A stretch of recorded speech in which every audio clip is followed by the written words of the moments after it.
So, and actually, I want to start with this story. I don't think about the leadership. I was working in an ING. It's a bank that you already have here in Poland as an employee, and I was actually no one in the company. You know, it was a 11 levels organization, and it was 7 or 8. I was the head of a department or 2 people, and the other person was fired. So I was my own boss. Yeah, that was who I was in the organization. And well, actually, I was one day coming back home from the gym with one of my friends, and he was laughing at me. You know, he was pulling my leg and saying, "You want this Agile thing to happen here in this bank? This is not going to happen because you are not a leader. You're no one." You know? And well, actually, what I told my friend is, "Why do you say I'm not a leader?" He said, "Because you don't have a team. You don't have a team. You have no power. You have no empowerment. Then you can't do anything." And I disagree. And I told him, "Look, to me, leadership is not about telling your team to jump, so your team jumps. That's easy, right? Your team must jump because otherwise, they will have consequences. Yeah, that's easy. That doesn't involve any special skills. But if you tell your boss to jump, and your boss jumps, that necessarily makes you a leader. Because the boss doesn't have any reason whatsoever to jump, just because the boss believes in what you believe." So my boss at that time was already jumping. And I told him, "The boss is jumping, your boss will be jumping, and you will see soon everyone will be jumping." That happened when I first talked about Agile in ING at the beginning of 2010. They are still jumping. And I actually helped 16 countries to jump. Yeah? So how did I manage to do that? We are going to talk about what was useful for me to make people jump. Not because I forced them to jump, but because I created the conditions so they decided to jump. First, I was naive. It was quite a bit of time ago, so I had the experience. And in my head, this was the strategy.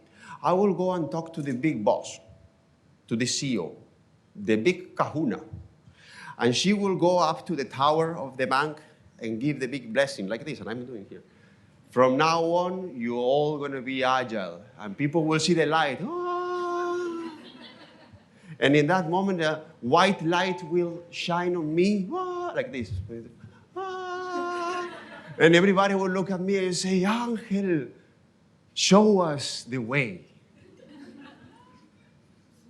I thought it would be like this. So I did it. You know, at the time, I had no mortgage. I was not married. I didn't have any, strong dependencies in my life. I was a free person. It's not that I'm not free now, but still. At the time, I was even more free, no mortgage at all. And I say, why not? Climbed the stairs, knocked the door. "Karina, do you have 5 minutes?" He was like, "Who is this guy?" He's really handsome, but who is this guy? No, okay, she maybe didn't say that. But he said, "Okay, come in. Let's have a conversation. Tell me." And I had a strategy, though, because I prepared. I say, what is important for this person? I already know her. And I remember something. When you propose something new to someone, the first thing that person is going to do is look at that and say, what's on that for me? Not what's on that for the company. No. What's on that for me? Because it's human, yeah? And I told her, this is going to make you a radically different leader from any other leader in this country. Ah, tell me more. Because I like being on TV. Yes, I know. We can't compete with other banks doing the same things that they are doing. We can't even compete with them doing something that they are not doing yet, but they can do. We have to compete by doing something that they can't do, ever. And you are the one that can make that thing happen. Tell me more. Tell me more. So I explained her about Agile, about customer centricity and all that. She loved it. Yeah, she said, I really like that thing. Really, really like it. And he said, now she's going to go to the tower, to the blessing, the light. And she told me, but I can't tell people to do this.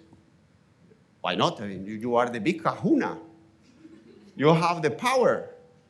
Yeah, but if I tell people to do this, and it's convenient for them, they are going to pretend that they are doing it just to make me happy.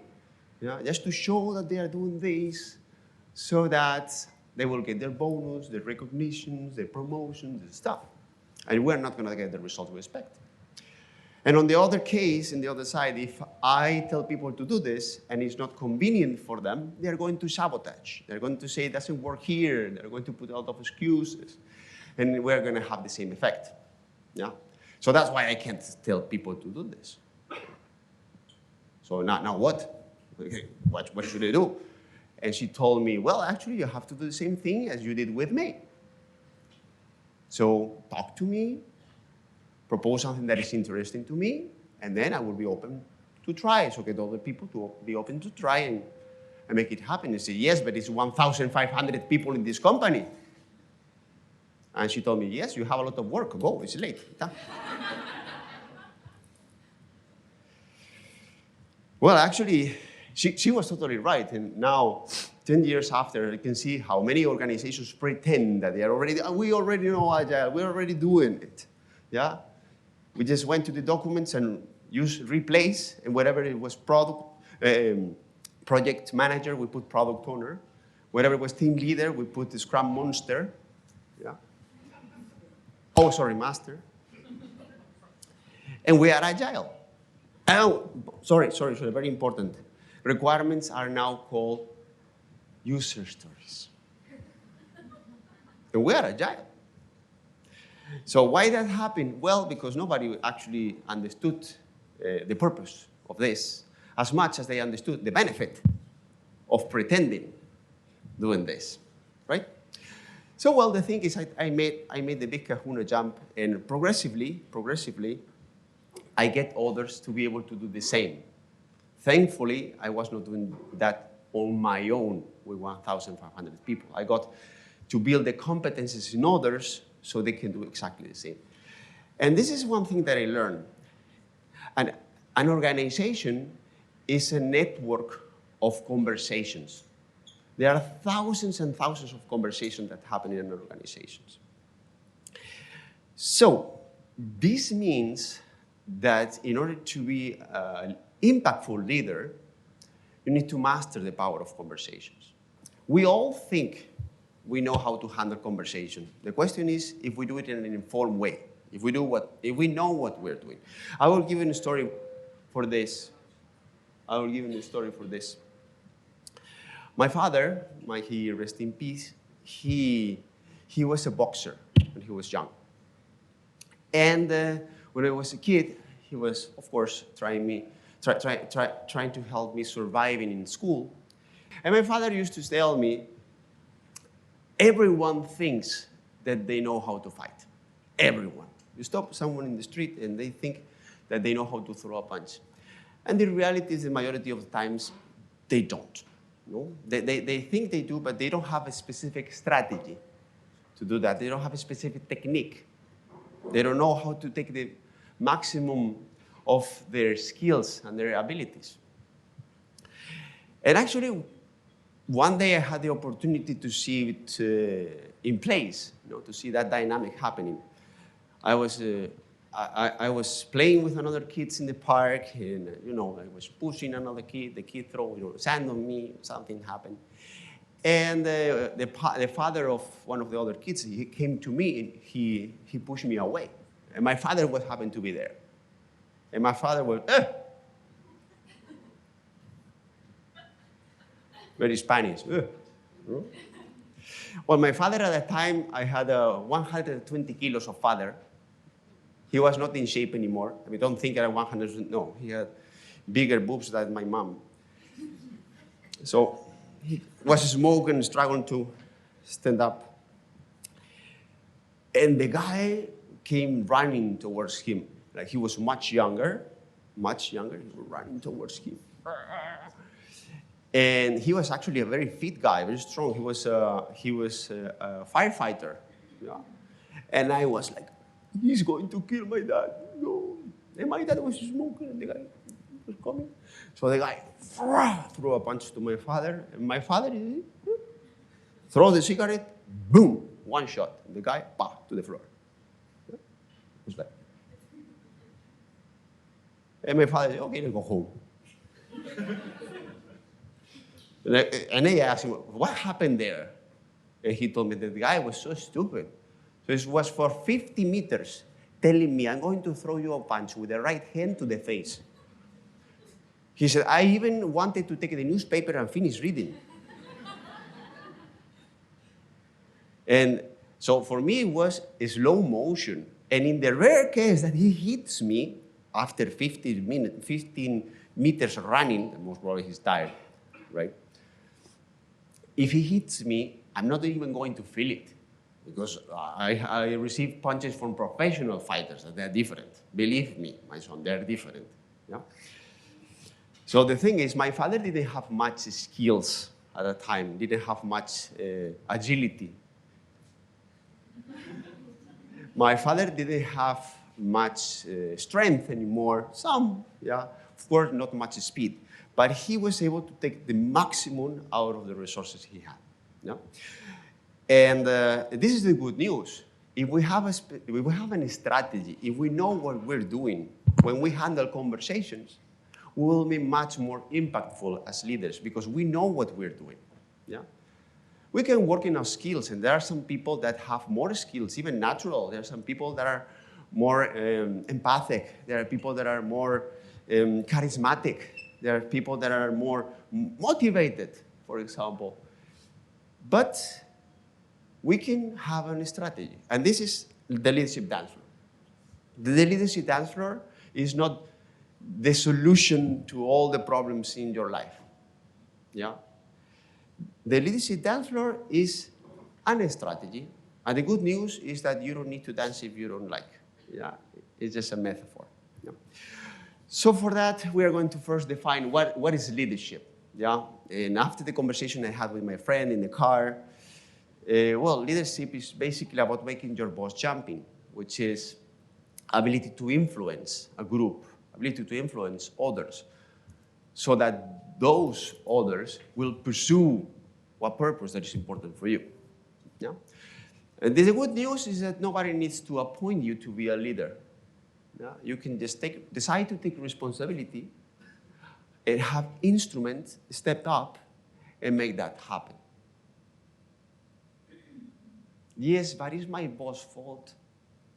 Yes, but they should change. Yes, but there is a lot of resistance to change. Can you imagine that? Can you imagine Martin Luther King going and saying, I have a dream, but you know what? Everyone is against. So many years of repression and stuff, forget it. Go back home. Doesn't make any sense, right?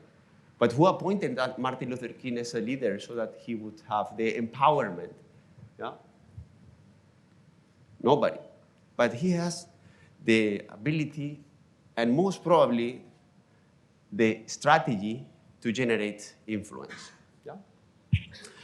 So most probably you will have in mind something like this. I want my team to become a better team. Yeah? Who here wants their team to become a better team? Who here wants somebody else to do it? The boss. Yeah, you should tell that to my boss, so he will take care. Yeah? Okay. Well, we're going to learn a strategy, so maybe we can make that happening. Yeah? How does it sound? Sounds good? So we can step up and try to make it happen, regardless of who we are in the team. Yeah? So, and also understanding this, conversations is the key. We need to master conversations. Yeah? So first, how does this work? The first step in the dance floor. Yeah? The first step in the dance floor is the invitation. For every dance, I call the dance floor because I love dancing, bachata, salsa, kizomba, tango, any bachatero, salsero, salsera, bachatera. You tell me after where to go. So I use a lot of metaphors from dancing in this framework because I learn a lot from dancing about leadership from dancing. No? And always the first is the invitation.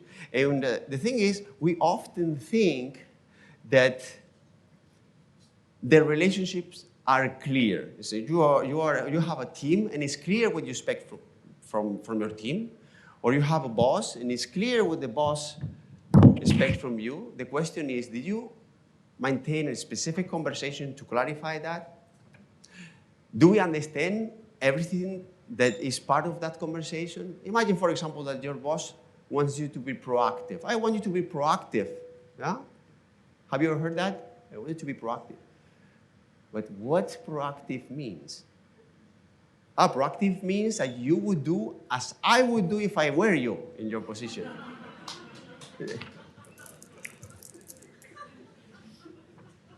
Is that even possible?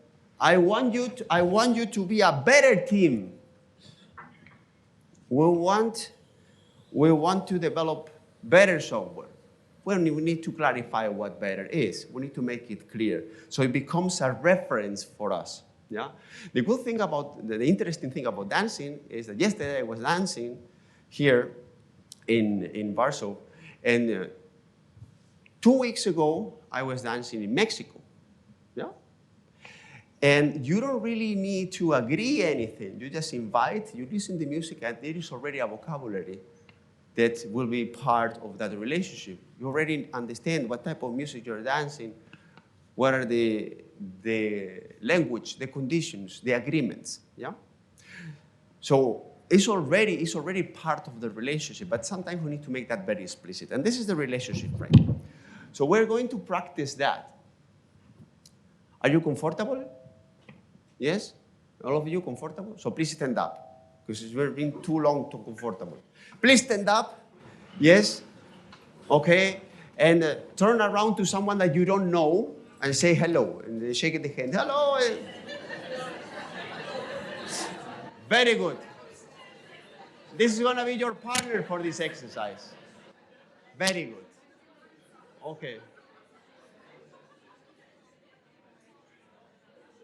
Very good. Enough. Enough. Okay. I said say hello. Hello. Yeah? Hello. Enough. But. Hello, Anderson. Okay. So we're going, hello, what's your name? What do you do tonight? Are you single? No. Later. Okay. So what we're going to do is we're going to share with our new partner, what do I expect from my boss? And what do I think my boss expects from me? Understood? Just discuss, just share that. What do you expect from your boss? And what do you think your boss expects from you? Go for it, a couple of minutes. Finish the conversation. Very good. So thank your partner, Yenkuye, and you can have a seat. Have a seat again.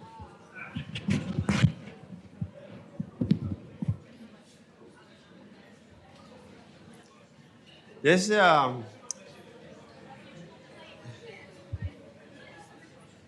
just a small reflection as a first step. Have you ever had a conversation like this with your boss? Like honest conversation with your boss, asking, what do you expect from me? Yes. Very good. And another question is, did you have this with the rest of your team? What do you expect from me as a team member? Yeah, very good. So it's clear for all of us. It's dynamic.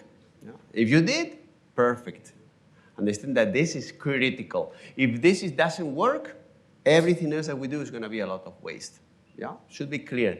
And clear means that there are clear conditions of satisfaction, so we understand if we are going in the right direction or not. Yeah. So that's the first step. Agreeing on, we're going to call this the relationship frame. Agreed what is expected from this relationship. It's very important that we understand that we cannot base relationship on expectations. We should make that clear and turn them into promises. Yeah? This is the first step, very easy. Relationship frame. Yeah? So once this is agreed, we can go inside and start dancing. Yeah? Okay. So, oh, interesting. Well, so this is what we're going to call, as we said, the frame of reference in the leadership dance floor. It's okay.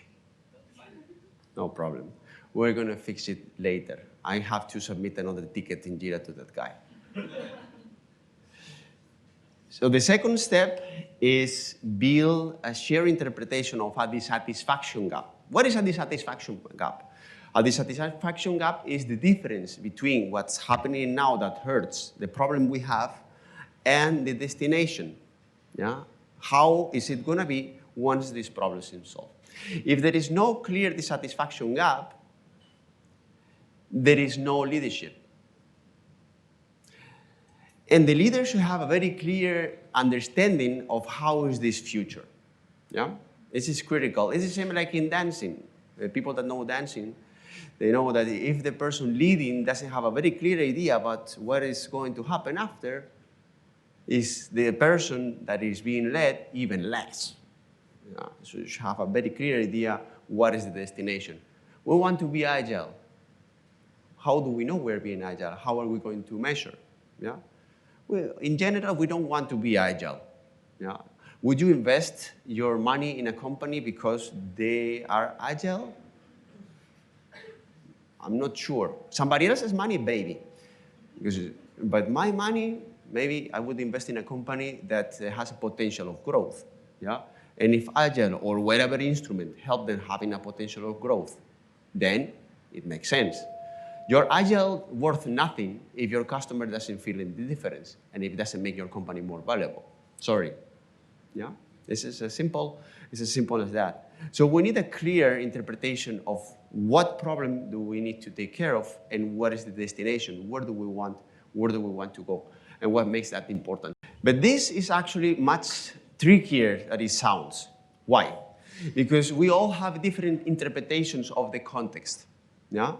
If you ask your team members, if you ask your boss, if you ask other people in the organization, what is the biggest problem we need to take care of, you will have many different answers to this.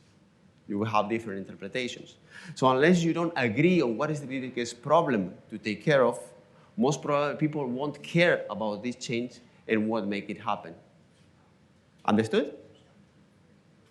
The thing is, those problems should be also analyzed and connected from an individual personal perspective. I mean, why is that a problem to me? If it's not a problem to me, why should I care?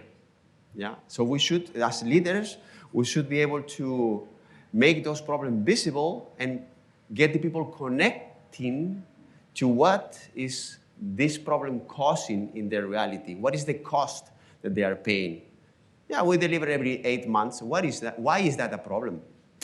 Actually, to me, it's even safer, that way. I don't need to care about bugs. If we're not able to turn that into a cost for that person, it's going to be impossible for someone to care.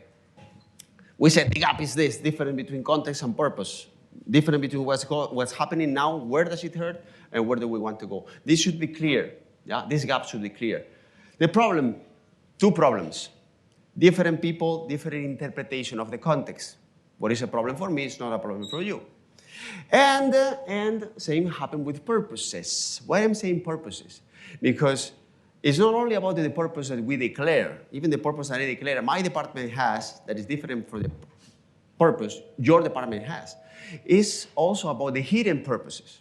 We all, as humans, have hidden purposes. We want more money, we want to work less, we want career, and you don't really say those things. Yeah? You don't really say those things. The thing is it a problem? Well, not necessarily. If your hidden purposes goes against the declared purpose or the purpose of the organization, that's a problem. But if you manage to find a way, the sweet spot, when the hidden purposes of people are also connected to the benefit of the organization, That is great. Because believe me, nobody is going to fight against their own interest. Nobody. Nobody. I will tell you a story about that. And this happened also in ING. We started being better at delivering software. We started delivering more frequently. And the problem we started having is that we needed more and more testing people because we needed to do regression testing. Everything was manual at a time. And of course, we needed more people as we were delivering more frequently. The head of testing, she was extremely happy. Her department was growing. She actually was saying, I need an assistant because I have a lot of work.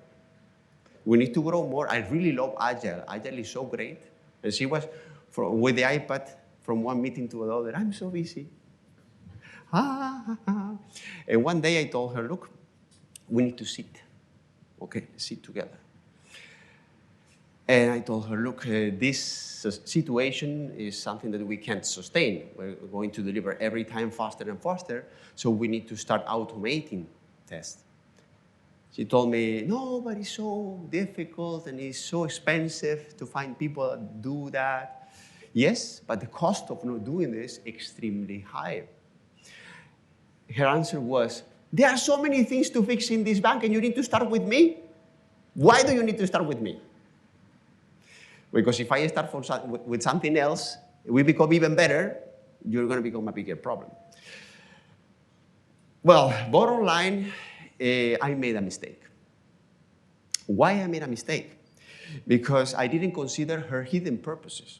Of course, she wanted career, she wanted recognition, she was going to be promoted, she was going to get more money.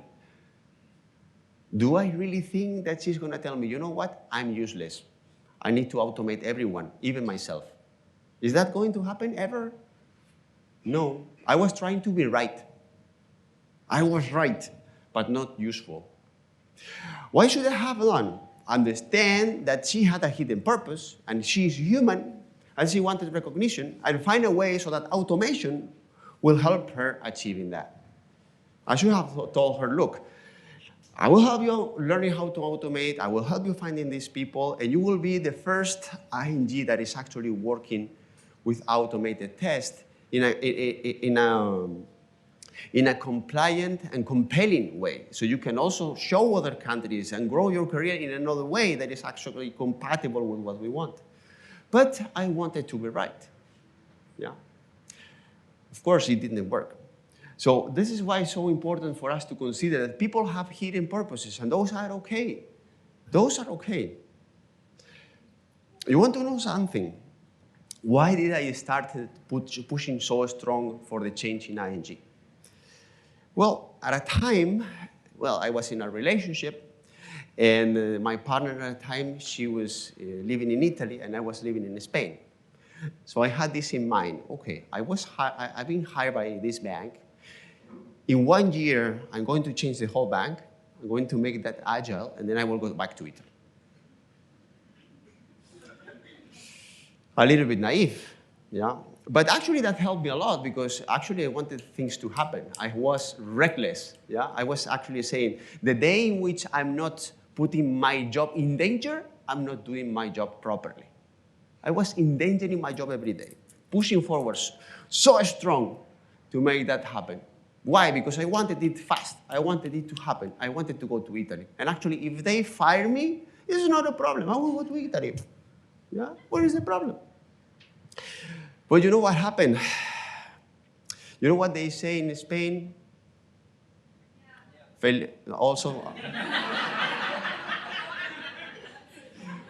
mañana, o no pasa nada. Actually, no pasa nada. Like, no, there's no problem. We say, amor en la distancia, felices los cuatro. See? You know the song. Despacito. No.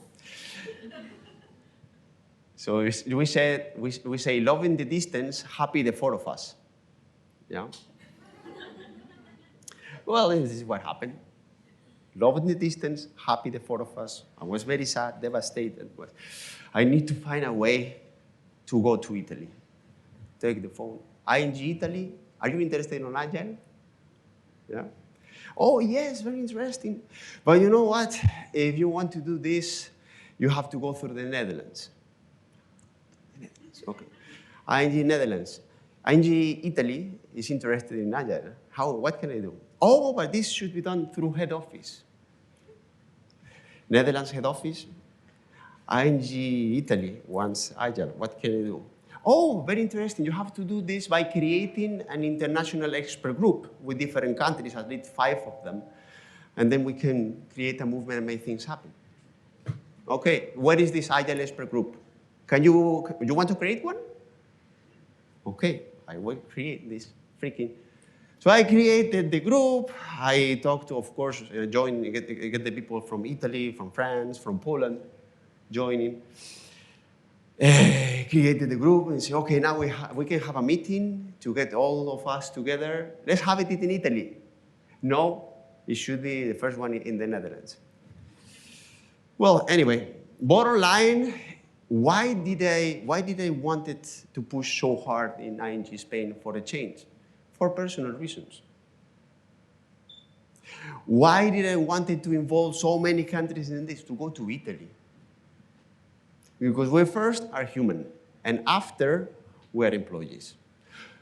So those hidden purposes are not bad, are actually extremely powerful. Ask people, what are the hidden purposes? What do you want? What do you want in your career? Create conditions so you can have this conversation open and find a way so that will happen. Even with your boss, what do you want in your career? I will help you with that. You will see where he will jump. So, are you comfortable? Yes? Please stand up. No, it's the chair. So please stand up. Please stand up. So you're going to find a new partner now. Okay, so try to find someone new and say hello, only hello. Yeah? Hello, shake it. Hello. Hola.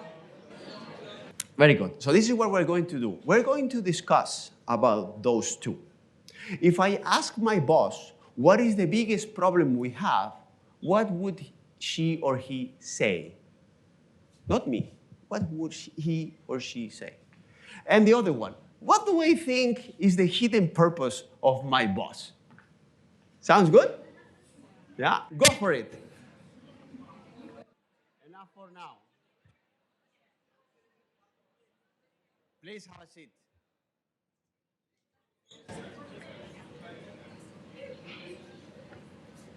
Please have a seat.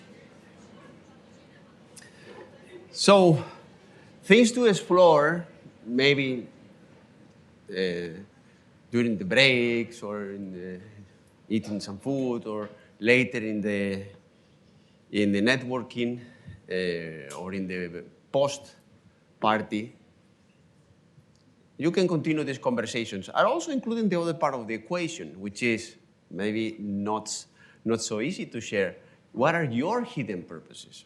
What do you really want? Do you want the bank to be super successful and get a lot of money? Please. So what we want to do is we want to create this as leaders. So find this sweet spot where we agree what is the most important thing to take care of in this context, in this moment, in this place. Yeah? And we'll put it here. And where do we want to go? Where do we want to go? What is our shared purpose? What bonds us together? If this is not clear, if, for example, why do we do Agile?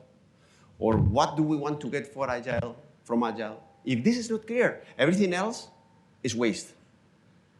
If you're doing Scrum and you don't understand why do you do Scrum, what problems are you trying to solve or avoid by doing Scrum, and what do you want to get? And are you measuring if you're actually getting it from Scrum? If you don't do this, everything else is going to be waste. If you don't know where you want to go, the people around you, even less. So let's talk about the third part. Yeah? So the first is relationship frame. The second is the gap. The third is how are we going to bridge this gap? And there are two perspectives on this. In order to generate changes in others, you need to always start by yourself. Yeah? So we're going to put this here. This is the leader dimension. So how you are going to help bridge this gap. You know?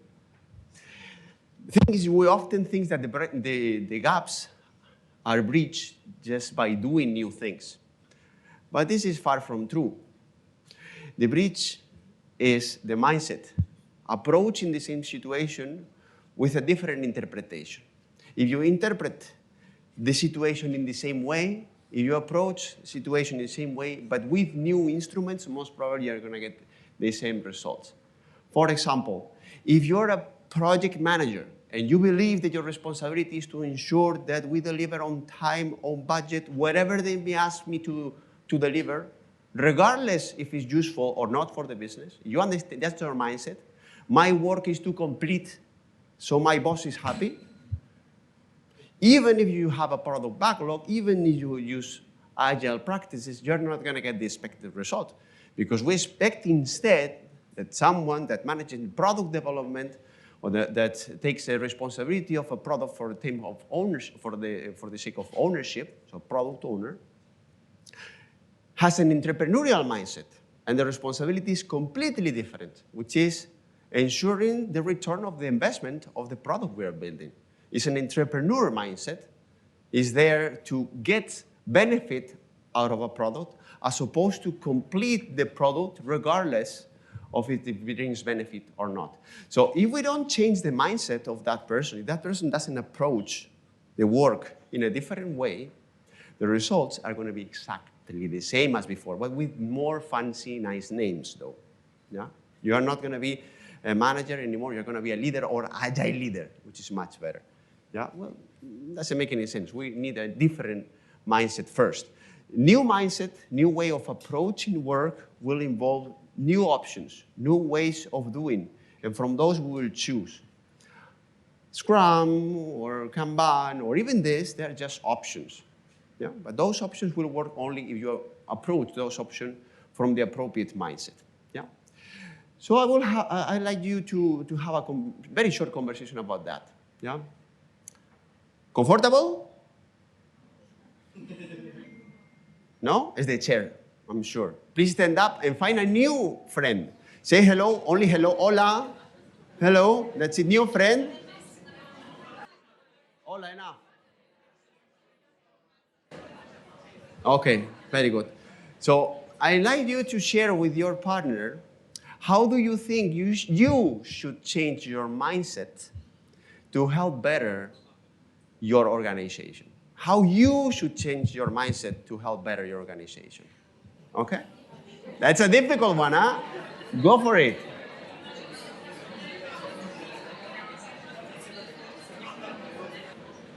Please sit.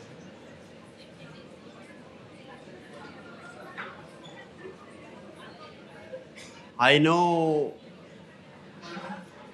that I'm interrupting. I know that I'm interrupting the conversation in the most interesting part, and all this is on purpose, so that after in the networking you can go back to this person and you know what? I want to tell you also this. Yeah? Use this, please. Yeah? Also with people that were not participating with you in this exercise. I will give you an example of this. I will share a story with you. Also, when I was working in ING, I was one day in the holidays in the seaside, yeah, and I was there in the beautiful sun of Spain, under the beautiful sun of Spain, thinking, now I have to go back to work and see that guy, Antonio, head of the PMO. To me, was the representation of evil. It was like Superman and Lex Luthor. Maybe I was Lex Luthor for the hairstyle. So I was thinking, fuck, this guy. So he's so useless. I want him to recognize that he's useless. I want to convince him to tell me, look, this project management that I do, this Microsoft project thing, that I manage this Microsoft Project Server that I created, all these policies are useless. Like me, I will leave. Listen to Angel. He's right. This is what I expected to happen. Very unlikely. And I was like, really have to go and again fight with that guy again? I don't want. So in that moment, because I was under the sun, so I shift. I say, what is this guy doing now? Maybe he's also in the beach thinking exactly the same thing about me. So this is going nowhere. It's months that we're going back and forth, and this is going nowhere. But do I really know what is his job? Do I really know what he's asked for? Do I really know if I'm right? What if I'm wrong? What if, because it was 2010, what if this Agile thing serves nothing and what he does is actually very good? I don't know. I was so sure, right? But what if not? What if I'm not right? So I decided, this is a change of mindset. What if I'm not right? New mindset. I want to be right into what if I'm not right? I have to ask, right? So out of that new mindset, I generated a new option. What was the option? I'm going to sit with him and ask him, what is your job? What do they ask you to do? And actually he did. When I came back, the action, what I decided to do is organize a meeting with him and sit and say, look, Antonio, what's your job? And he was like, hey, what? Yes, what's your job? What are you being asked to do? Actually, take care that we control budgets in projects. Actually, also in Agile, we kind of do that. Yeah, it's okay. Don't freak out. I'm in Spanish. I'm allowed to be late. Sorry. What happened? When you're in Spanish, you're allowed to do that. Little late. 5 minutes maximum. If you were in Mexico, it would be half an hour, 1 hour late. But Spain is okay. So I decided to have that conversation with Antonio and ask, look, tell me, explain me. And actually, he came up with a very good idea. He said, you know what? Actually, we can create a fixed budget, maximum 3 months, 5 teams, and we can move the scope. Because if we move the scope respecting a goal, or then small limits, and then small limits, it will be easy to delegate, and I still can control the budget. Yeah. And actually, we started working that way. It was very good for the organization. But it happened in 30 minutes what didn't happen in 8 months. Why? Because my mindset. All the other conversations were around me trying to convince him that whatever he was doing was useless. Yeah, it's not going to work. So the fourth and the last, which is we are going to do a parallel work on generating the conditions for the group to bridge the gap. Yeah? So generating a collective mindset, which is a culture, that will enable new ways of doing and new ways of interacting so that we can choose what to do and then achieve results. Do not start by the practices. So here, we are going to talk a lot and share a lot about practices. But consider those practices, the same practice can work or not work depending on how the group approaches those practices. Yeah? If I do Scrum as a team, but I understand that my responsibility is just to be told what to do and do the task that my boss assigned me, no matter how good we understand the practice, it's not going to have the expected effects. So before leaving you, what I want to do is I want to encourage you to continue this conversation. Yeah? And also ask the rest of the people here, what culture shift you would like to enable in your organization? One thing that is not so important now should become important. How do you envision the people in your company to approach their daily job? Because if you don't understand what is the new mindset shift in yourself and in the others, most probably the practices are not going to get you to the destination you want. And this is what is called evoking transformation. Evoking transformation is transform yourself by changing the mindset to the mindset that helps, not the one that is right. And try to help others being in the same dimension that you were. And try not to be right, and try instead to be useful. The good news is that you don't need to be the boss to do this.